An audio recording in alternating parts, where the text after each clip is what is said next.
It's finally here, the LEGO Star Wars UCS JABBA'S sail barge, coming with 11 figures and at a whopping $500 price point. As we open the box, we're greeted by another box that has Salacious Crumb, and then behind that is another box with Max Rebo.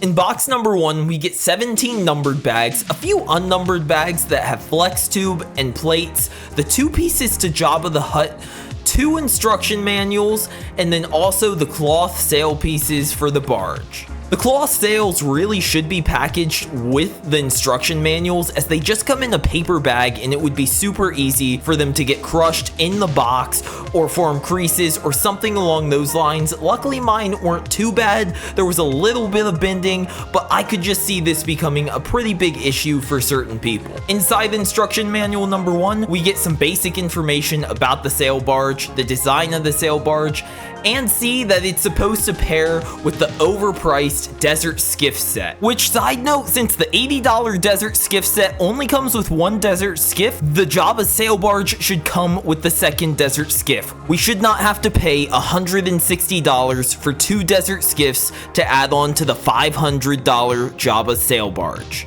Now for this set's 11 minifigs. First up, we have 3 of Jabba's gangsters, who all are actually named characters. We have Wolf, Kithaba, and Vizam. All 3 of them have their own unique hat mold, or in Kithaba's case, it's kind of the mold of the top of his head with the bandana around it. They're all solid, no leg printing, but overall good extra figures. Next up is the Gamorrean Guard. It's the same figure that we got in Boba's throne room, super detailed, looks amazing. My only complaint is that we only got 1. We should have gotten at least 2. We also have drink holder R2-D2, looks great. I haven't seen those drink molds before, but I love them. Next up is C-3PO, who I have a little bit of beef with.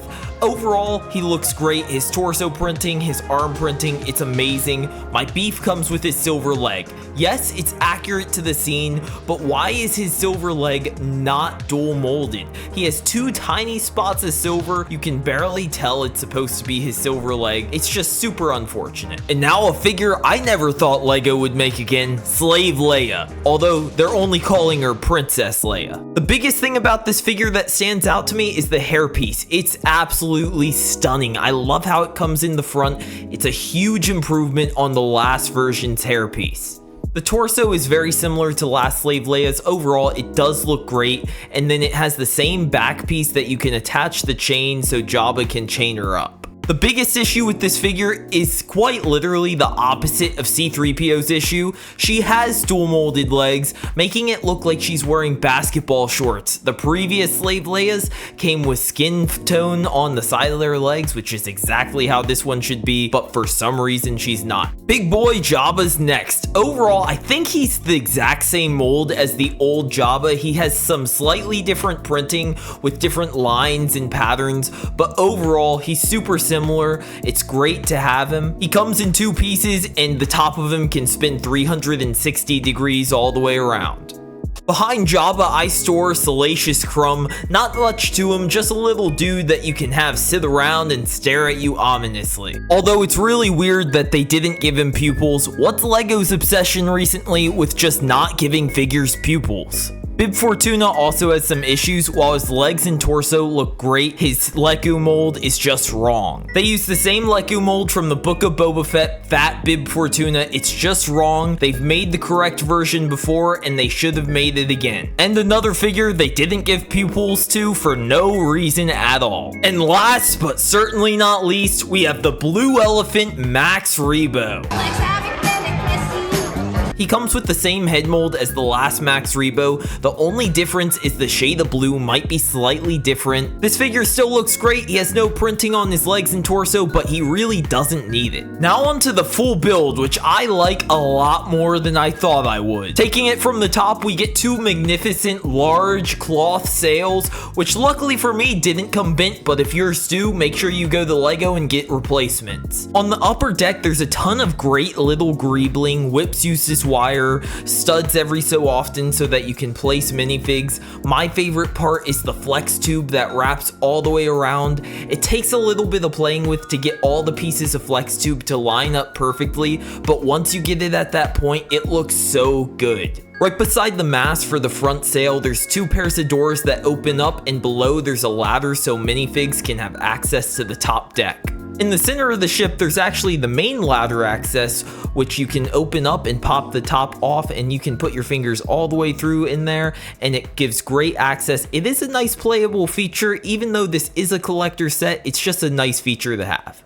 Behind that is the barge's main gun, which you can spin all the way around and attach a figure to. Unfortunately, the handle isn't wide enough for both hands of the minifig to stick to, so one hand will kind of just be dangling off, and when a minifigure is on, the back sail mast blocks it from spinning 360 degrees, unfortunately, but it is a great looking gun. Right at the back of the ship, there's a smaller gun hanging down on the side, which there's actually a second one on the other side, but it's closer to the middle of the ship. They did a beautiful job rounding the back of the ship. In the back panels, there are some slight gaps, but you can't really get any better than that. It looks great. On either side, we have these steering vanes, which you can adjust and move around. Overall, they look great, but the center detail are two stickers, and a $500 UCS set should not have stickers in my opinion, but especially there should be no stickers on the outside. The back third is covered in vented windows that can open and close, so you can recreate the scene of the guys popping out and shooting Luke, but it's a little difficult as one open window is a bit too narrow for a minifigure to fit in, so you have to open two, but it doesn't really look the same when you open two, and it's hard to position the minifigures and get them from falling down, so it's a bit difficult, but it is a cool feature. The final exterior detail is we have three super short Technic stands that display this model, and they are super sturdy. They're not going anywhere. Accessing the interior of the barge is super simple. Both sides have three panels that fold down,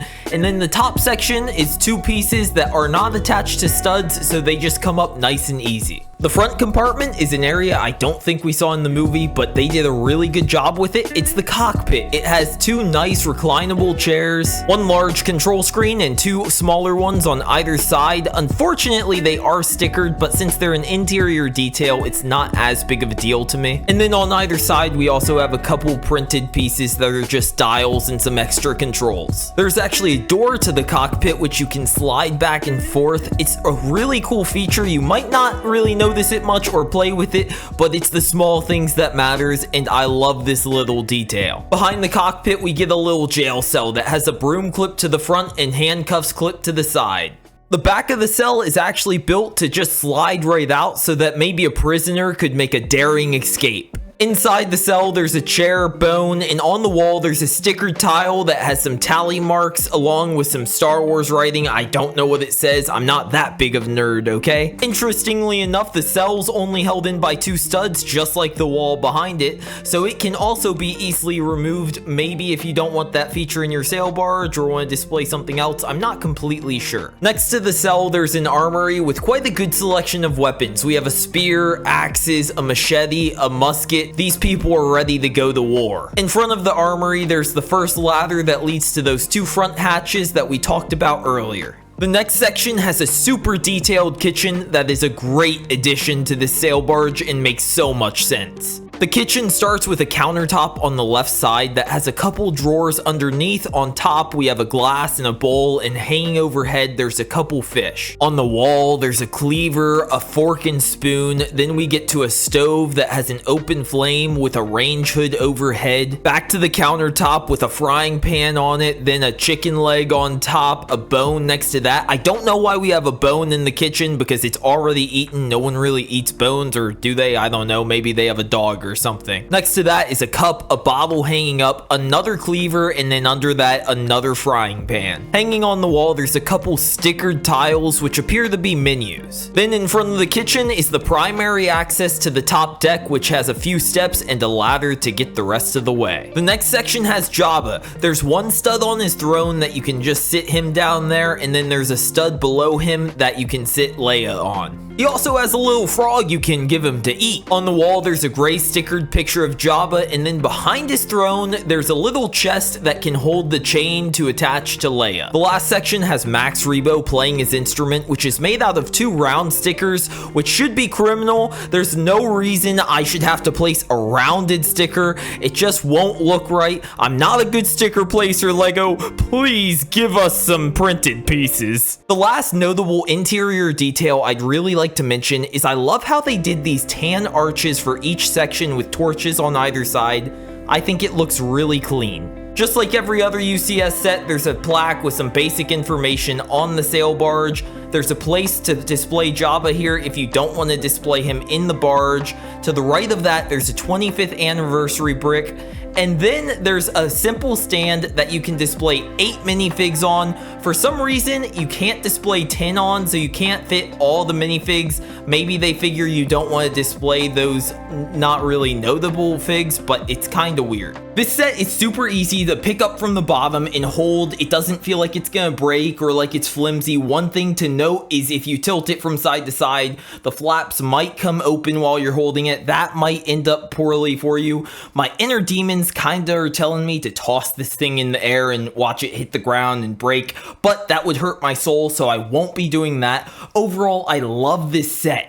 One huge downside is the set doesn't come with Chewie, Han, Luke, Lando, Boba Fett, some of the main characters, which they all come in the overpriced Desert Skiff set. It's just kind of unfortunate because you're really forced to buy that set to recreate the scene. I'm kind of having a hard time saying it's worth the $500. It would make it way more worth it if it at least came with one of the Desert Skiffs so you didn't have to buy 2 of the overpriced $80 sets.